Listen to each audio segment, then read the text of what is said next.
D'abord prévu pour être diffusé sur Netflix, un certain Jordan Peele a vu le film du jour et s'est dit « Eh les gars, arrêtez vos conneries, ça, il faut que ça sorte en salle. » Et Dieu merci.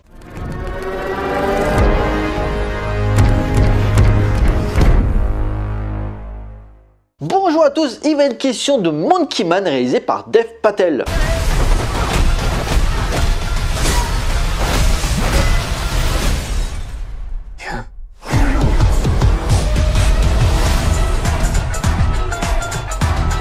L'histoire en Inde, un jeune homme faisant des combats clandestins sous le pseudonyme de Monkey Man en y portant un masque de singe prépare depuis sa jeunesse une vengeance envers les dirigeants dictés par le gourou Baba Shakti, à l'origine de la destruction de son village natal et de la mort de sa mère. Lancé dans une quête spirituelle et entraîné au combat, de personne, il va devenir quelqu'un pour bouger les idéaux d'un pays en déclin politique. Premier film de l'acteur Dev Patel, connu pour ses rôles dans Slumdog Millionnaire, Lion ou encore Le Dernier Maître de l'air, Monkey Man avait de quoi titiller les amateurs de baston au vu des premières images. On pouvait néanmoins craindre une ressucée de John Wick qui aujourd'hui, et ça me rend triste, est devenu la norme du cinéma d'action. Dépeignant tout un pan de la culture indienne, le héros tire sa quête à travers le dieu Hanuman, divinité nommée le fils du vent qui, selon la légende, a mangé le soleil qu'il a confondu avec un fruit, subissant une malédiction lui faisant perdre ses pouvoirs, avant de les récupérer et de mener une bataille contre des démons dont le destin victorieux lui valut d'être immortel et de devenir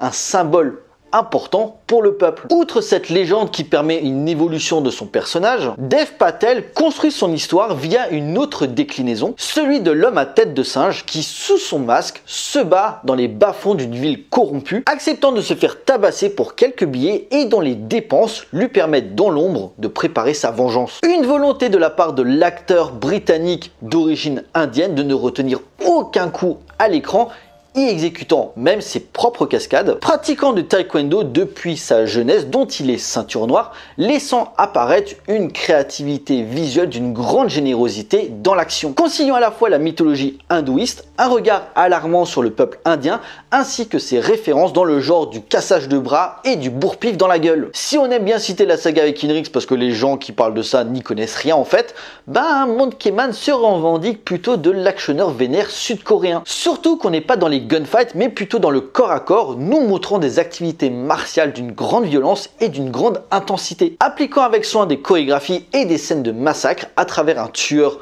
méthodique et chirurgical, tout en n'ayant rien à perdre dans ce caillou bouillonnant où la mise en scène s'élève au moment où le héros perd son contrôle émotionnel. Monkey Man a une vraie envie de cinéma en présentant avec fierté son héritage culturel et ses différentes références. Très voire trop souvent caméra à l'épaule dans sa première partie n'amenant pas toujours une bonne lisibilité dans l'action, elle fait cependant sens via le caractère expressif du héros ayant du mal à canaliser sa colère. La réalisation devient moins clinique et beaucoup plus libérée au moment où, gravement blessé après une course-poursuite sur les toits, il est récupéré par une communauté troisième genre très ancrée dans la culture du pays, suivant une rédemption après son échec pour devenir la force bestiale qu'il doit être pour battre les gens qui sont à l'origine de la mort de sa mère.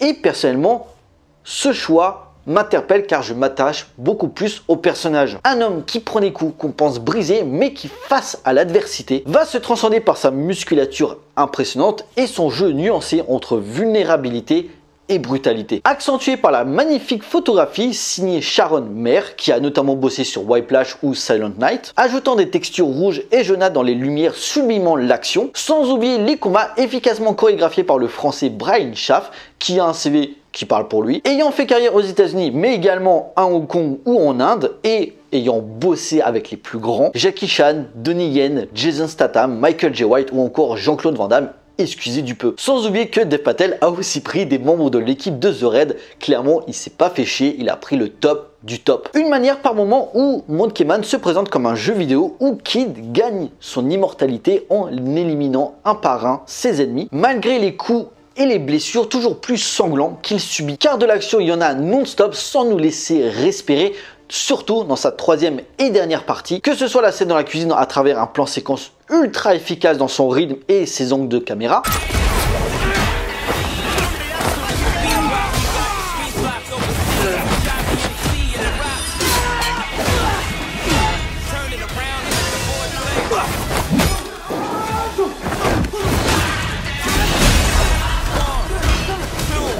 La salle de bar tellement jouissif dans sa violence graphique, le découpage et le choix des cadres est juste le bon à chaque fois. L'affrontement entre le tueur de sa mère et le final contre le gourou dans une ambiance à la fois hypnotisante et malaisante. Sans oublier les tonalités rythmiques des bastons dictées aux rythmes musicaux et aux différentes arènes. A contrario, les combats clandestins, bien qu'impressionnants, ne sont pas au niveau du final, car c'est du sous-combat, il n'y a aucun honneur là-dedans. Du coup, la caméra se veut beaucoup plus instable. Alors qu'à côté, elle s'élève petit à petit, elle devient beaucoup plus élégante et beaucoup plus sobre dans ses mouvements au moment où le personnage devient la force brute qu'il doit être pour venger la mort de sa mère, à mesure où les enjeux dramatiques prennent de l'ampleur dans la narration. Et à l'inverse d'un John Wick où la formule commence à être usée à mesure aussi que l'implication émotionnelle se perd petit à petit à cause d'un héros presque increvable, je m'attache personnellement beaucoup plus à Dev Patel et son personnage par son côté humain. Il prend des coups et sérieusement il prend cher, mais il va se relever pour combattre l'adversité avec une intensité que j'ai rarement vue dans le cinéma d'action ces dernières années. Entre le film noir, les actionneurs sanglants et les films de vengeance, on peut, si on veut chercher la petite bête, peut-être reprocher à Monkey Man de trop se référencer à ses inspirations, mais c'est pas pour autant qu'il y manque d'identité. Au contraire, Dev Patel y apporte sa vision, il connaît ses références, mais il les transcende dans sa façon d'apporter le combat visuellement, passant de plans confus et instables à une plus grande lisibilité dans la mise en scène au moment où le Kid gagne en maturité. En bref, Dev Patel pour un premier film nous offre une œuvre coup de poing qui tâche et qui fait mal par où ça passe, mais ne crachons pas dans la soupe. À une époque où les films d'action ont tendance à de plus en plus se ressembler suivant la recette des films qui ont cartonné au box-office, Monkey Man se présente comme une bonne bouffée d'air dans le genre. En conclusion, s'il n'est pas entièrement abouti, comme tout premier film, Dev Patel pardonne ses défauts par une vraie générosité à l'écran où les coups au corps se ressentent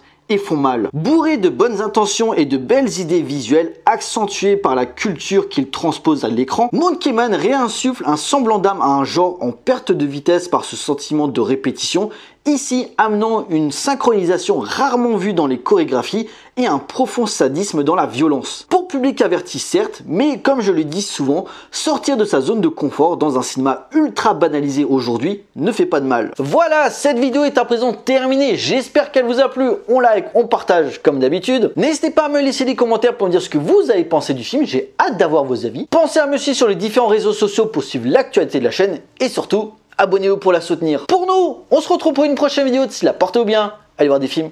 Ciao.